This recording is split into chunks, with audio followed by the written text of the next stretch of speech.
কবি ভবানী প্রসাদ মজুমদারের কলমে। জল ছবি।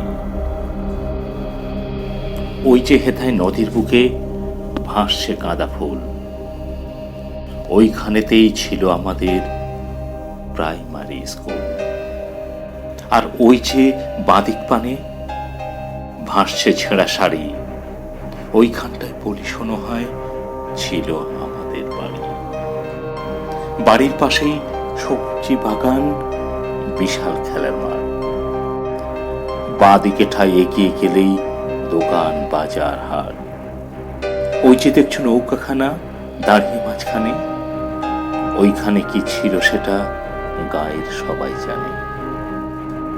ওইখানেতেই ছিল আমাদের মন্দির আটচালা।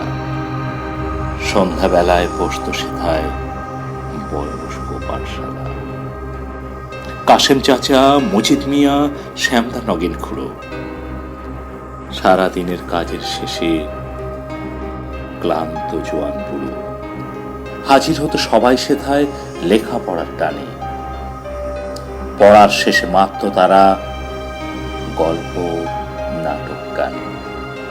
মন্দিরেতে শাস্ত্র ঠাকুর বাস্ত ঘণ্টা কাঁসর। শীতের সময় বসত মাঠে যাত্রা পালা আসর।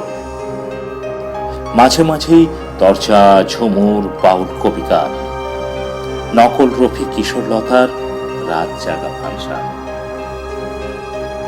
সবকিছু মা গিলে খেল ওই নদীর আক্ষুষি। আমরা সবাই সর্বশান্ত, ওই একা থাক খুশি। এসব কথা বলতে মাগো যাচ্ছে ফেটে বুক। সব হারিয়ে কারো মনেই এক ফোঁটা নেই সুখ।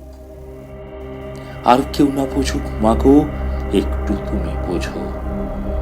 কেমন করে কোথায় তোমার করব